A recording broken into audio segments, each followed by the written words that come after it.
Le petit chaperon jaune.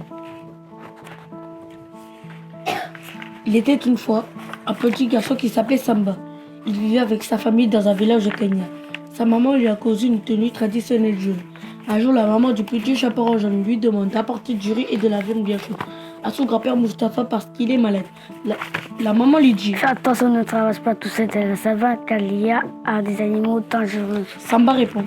D'accord, maman, je vais faire attention. Samba se met en route. Mon papy Mustapha habite de l'autre côté de la savane. Si je la contourne, j'en ai pour au moins 3 jours. Je vais la traverser. En faisant très attention, ma maman ne saura rien. Samba traverse la savane. En chemin, il rencontre le lion. Où vois-tu comme ça, petit garçon? Lui demande le lion avec un air affamé. J'apporte du riz avec de la viande bien chaude à mon grand-père Mustapha qui est malade. Répond Samba.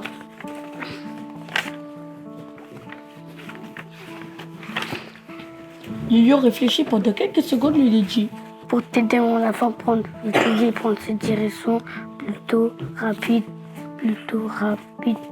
Mais cette stratégie pour amener Samba dans un parcours plus long. Tandis que le lion prend la raccourci, le lion arrive chez grand-père Mustapha. Il lui dit d'une toute petite voix: Papy Mustapha, Qui est là? c'est moi, Samba, le petit chaperon jaune. Entre, la porte est ouverte. Le lion entre et bondit sur Mustapha pour le dévorer. Ensuite, il enfile les habits du grand-père et se met dans le lit à sa place. En chemin, il rencontre le babouin aux fesses rouges. Où vas-tu comme ça? Grogna le babouin. Je vais chez mon grand-père Mustapha qui est malade. Ta maman et ta patrie ne traversent pas tout seul dans la savane. Demande le babouin avec un air mauvais. Si, monsieur le babouin, mais je dois aller lui apporter de la viande et du riz chez mon grand-père. Il habite de l'autre côté de la savane et je dois m'en dépêcher. De quoi? Demande le babouin avec un air soudain radouci. Du riz. Répond le petit chaperon jaune. Mais si tu veux, je peux te donner un peu. Mon papy aura toujours de la viande. Il sera quand même content. Marché conclu. Répond le singe. Et dans l'échange, lui offre des belles bananes jaunes. Samba se remet en route. Il rencontre la girafe en long cou. Où vas-tu comme ça? Grogna la girafe avec un air mauvais. Ta maman et ta patrie ne traversent pas tout seul dans la savane. Si, madame la girafe, mais mon papy Mustapha est malade et je dois lui apporter des bananes et de la viande bien chaude. De quoi?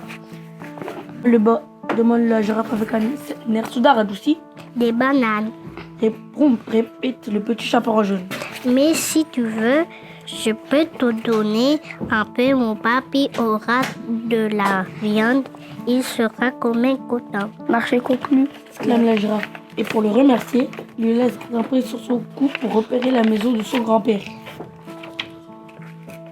Une fois de retour sur terre, Samba se remet en route. Il rencontre Issa le chasseur. Où vas-tu comme ça? S'étonne le chasseur. Ta maman et ta patrie ne traversent pas tout seul dans la savane.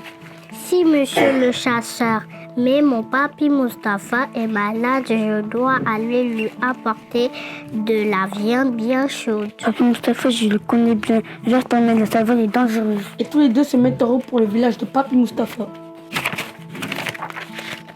Arrivé chez Mustapha, Samba demande: Papy Mustapha, es-tu là? Entre, la porte est ouverte. Samba et Issa entrent dans la case et trouvent le vieillard allongé dans son lit. Je t'apporte de la viande bien chaude. Dit le petit chaperon jaune. Entre, ou plutôt, moi, je connais la goûter. Samba s'approche du lit et s'étonne. Comme tu as des longs cheveux. Tu peux plutôt, mon enfant.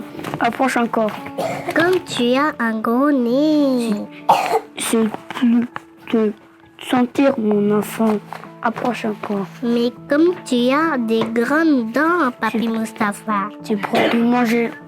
Le lion déguisé en grand-père saute sur le petit chaperon jaune et l'avale, puis après son repas, il s'endort. C'est ainsi que le lion fit le meilleur festin de sa vie. Si tu n'aimes pas cette fin et que tu veux sauver le petit chaperon jaune, continue de lire.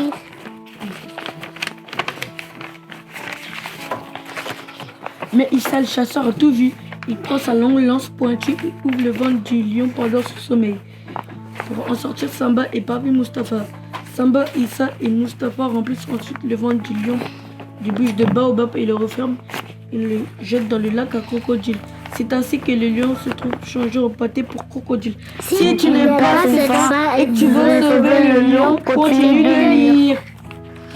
Après qu'Issa a sauvé le petit chaperon jaune et Papi Mustapha, le lion s'excuse et touche le partage en repas et de la viande bien chaude ensemble. Si tu n'aimes pas cette fin, avale une. Fin d'histoire.